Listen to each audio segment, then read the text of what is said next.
नमस्कार, मैं हूं राज और आप देख रहे हैं प्योर पॉलिटिक्स। बांग्लादेश का ये जो अवैध शासक है मोहम्मद यूनुस, उसकी ये पूरी कोशिश है कि भारत के ऊपर वो इतना दबाव बनाए कि भारत और भारत के प्रधानमंत्री नरेंद्र मोदी शेख हसीना को बांग्लादेश को सौंपने के लिए तैयार हो जाए। एक तो उसकी ये कोशिश है ही, साथ ही ये मोहम्मद यूनुस भारत से इतनी नफरत करता है कि उसकी नज़र भारत के जो ये 7 राज्य हैं नॉर्थ ईस्ट के, जिनको 7 सिस्टर्स कहते हैं, उसके बारे में वो लगातार गैर जिम्मेदाराना बयानबाजी करता रहा है।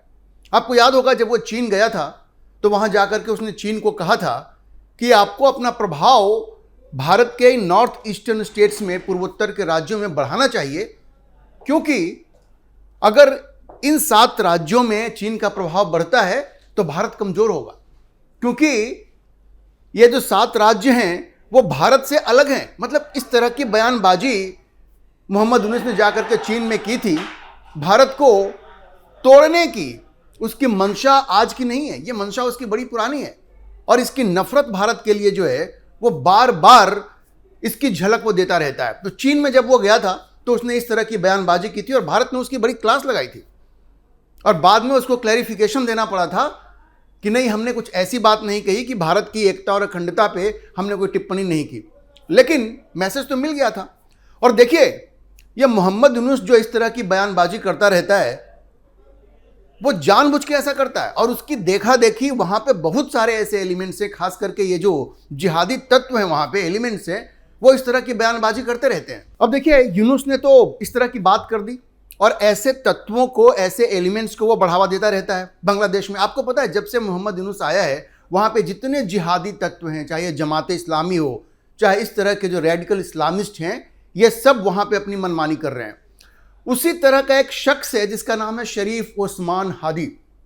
ये जो शख्स है ये भी एक पॉलिटिकल पर्सनैलिटी है, एक बांग्लादेशी एक्टिविस्ट है और जो इनकिलाब मंच है उसका ये स्पोक्स पर्सन भी है।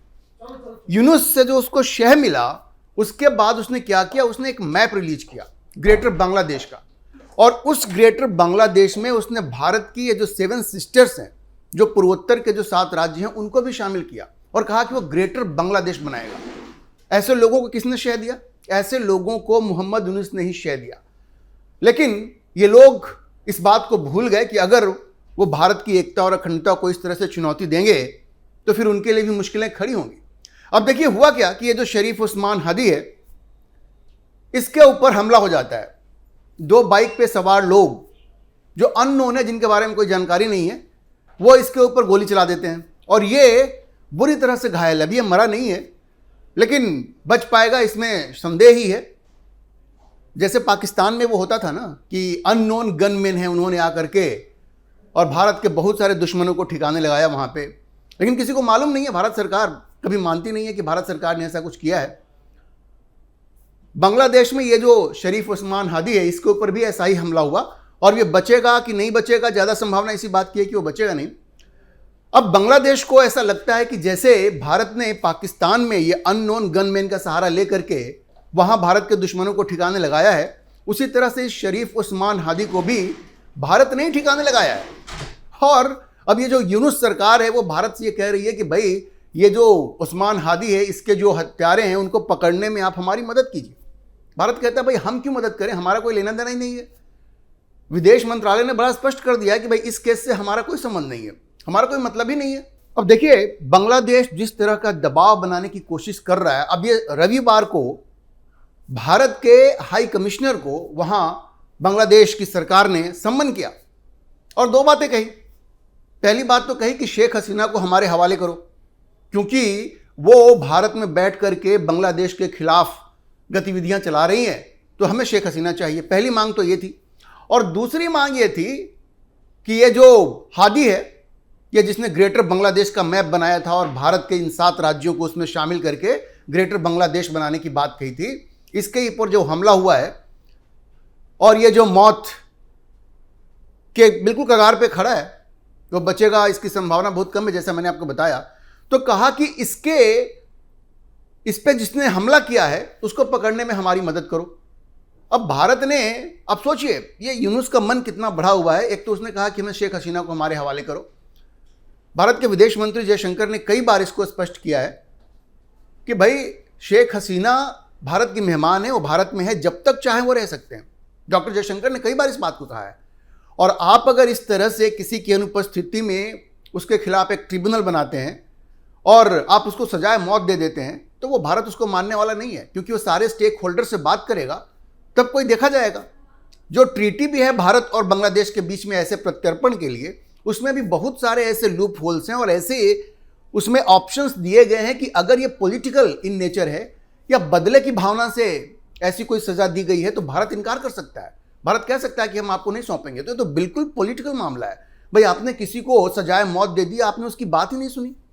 और आज भी शेख हसीना बांग्लादेश की चुनी हुई प्रधानमंत्री हैं, क्योंकि जब वो बांग्लादेश से उनको भागने के लिए मजबूर किया गया तो उन्होंने इस्तीफा नहीं दिया था।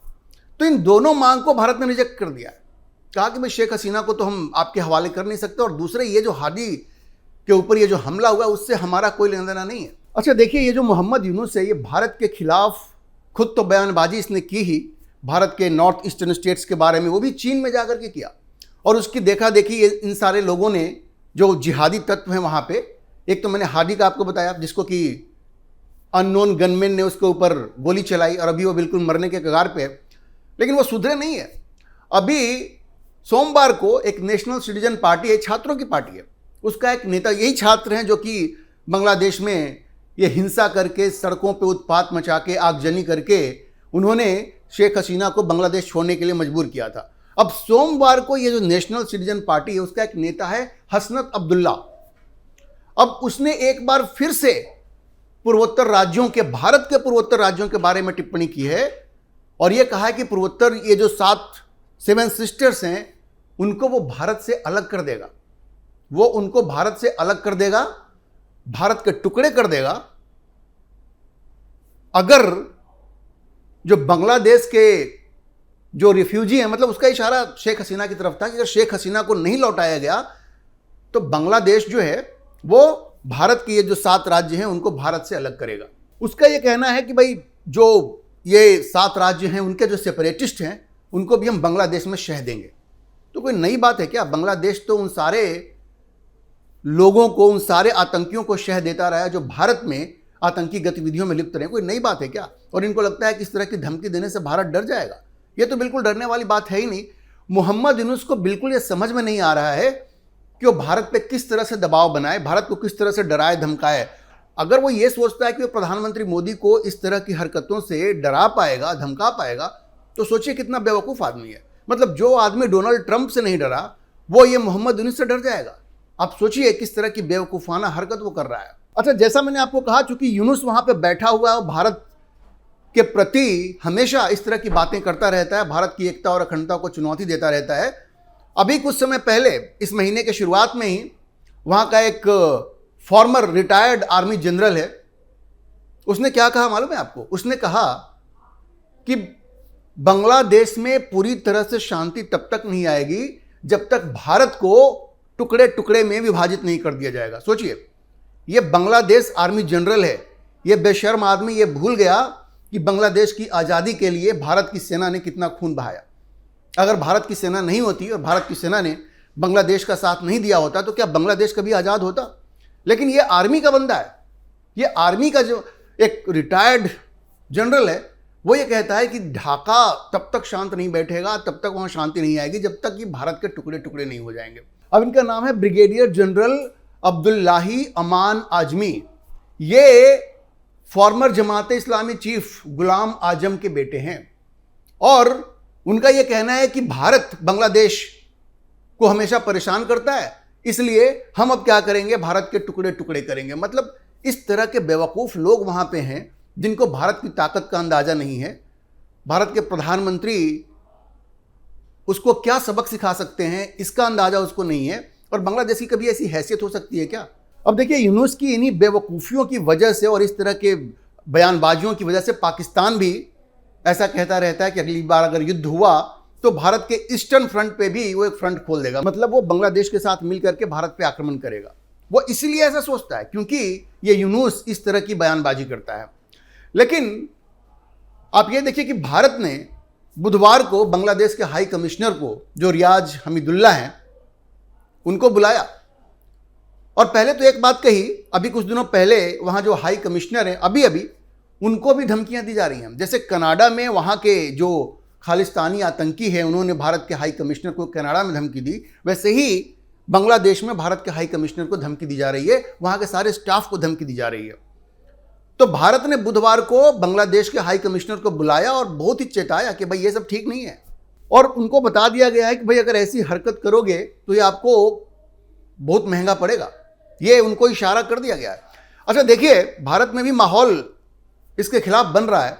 असम के जो मुख्यमंत्री हैं हिमंता बिस्वा शर्मा, उन्होंने कहा कि इतनी बड़ी बड़ी बातें कर रहे हो, बांग्लादेश को कहा कि तुम कह रहे हो कि ये नॉर्थ ईस्ट को तुम भारत से अलग कर दोगे, क्या तुमको भारत की ताकत का अंदाजा नहीं है? क्या तुमको भारत की ताकत का अंदाजा नहीं? ये बांग्लादेश, ये पिद्दी देश क्या भारत के टुकड़े कर सकता है? हिमंता बिस्वा शर्मा ने याद दिलाया कि भारत इतना बड़ा देश है। हिमंता ने यह भी याद दिलाया, ये बहुत मार्के की बात है, कि भारत एक न्यूक्लियर पावर है, न्यूक्लियर नेशन है और दुनिया की 4th लार्जेस्ट इकोनॉमी है। और ये बांग्लादेश, ये जो पिद्दी सा देश है, क्या वो भारत के टुकड़े कर सकता है? क्या तुम्हारे पास इतनी मिलिट्री पावर है कि तुम भारत को युद्ध में हरा सको? क्या तुम्हारे पास इतनी इकोनॉमिक पावर है कि तुम युद्ध झेल सको, भारत के साथ युद्ध कर सको? तो हिमंता बिस्वा शर्मा ने तो बहुत ही करारा जवाब दिया है और ये बता दिया है कि भारत एक न्यूक्लियर पावर है और बांग्लादेश जैसे पिद्दी देश को, भारत को इस तरह से आंखें नहीं दिखाना चाहिए। तो आप समझिए कि भारत की सरकार ने, भारत के विदेश मंत्रालय ने यूनुस को ये साफ तौर पे बता दिया है कि भाई अपने आप को सुधार लो और इस तरह की बयानबाजी मत करो, वरना इसका अंजाम बहुत बुरा हो सकता है। और भारत में जो नॉर्थ ईस्ट का एक प्रमुख प्रदेश है असम, उसके मुख्यमंत्री हिमंत बिस्वा शर्मा ने तो 2 कदम आगे बढ़ के कह दिया कि भाई बोलने से पहले थोड़ा सोच लिया करो। भारत जितनी बड़ी इकोनॉमी है, जितनी बड़ी मिलिट्री पावर है, तो तुम्हारा बुरा हश्र होने वाला है, इसमें कोई शक नहीं है। ये हिमंता ने बता दिया। और दूसरी तरफ आप देखिए कि ये यूनुस का मन इसलिए बड़ा होता है ना, क्योंकि उसको ऐसा लगता है कि डोनाल्ड ट्रंप इसको सपोर्ट करेगा। डोनाल्ड ट्रंप आकर के यूनुस को बचाने वाला नहीं है। अभी इसने कहा है कि फरवरी में चुनाव होंगे और सबसे बड़ी जो पार्टी है अवामी लीग, उसको डिस्क्वालीफाई कर दिया है। तो ये तो अपने ही जुगाड़ में लगा हुआ है, अपने जुगाड़ में लगा हुआ है। लेकिन भारत ने बड़ा स्पष्ट कर दिया है कि ठीक है, अगर तुमने भारत पे कोई गलत नज़र डाली, गंदी नज़र डाली, तो इसका अंजाम बड़ा बुरा होगा। और ये जो वहाँ पे अननोन गनमैन जो कर रहे हैं, वो करते रहे भाई, हमें उससे कोई मतलब ही नहीं है। पाकिस्तान में भी हो रहा है, यहाँ भी चलता रहेगा। यूनुस को ये सोचना पड़ेगा कि अगर उसे बांग्लादेश में रहना है तो शांति से रहे, वरना वो दिन दूर नहीं है जब बांग्लादेश के लोग सड़कों पे आ जाएंगे और उससे भी उसी तरह से भागने को मजबूर कर देंगे जैसे यूनुस के इशारे पे इन छात्रों ने शेख हसीना को भागने पे मजबूर कर दिया। तो ये दिन मोहम्मद यूनुस को भी देखना पड़ सकता है। भारत ने ये संकेत जरूर दे दिया है। अभी के लिए इतना ही। हम इस खबर पर नजर बनाए रखेंगे और आपको अपडेट करते रहेंगे। इस विषय पर आप क्या सोचते हैं, अपनी राय कमेंट बॉक्स में जरूर लिखें। और अगर आपको वीडियो पसंद आया हो तो आप इसे लाइक करें, शेयर करें और हमारे चैनल को सब्सक्राइब जरूर करें।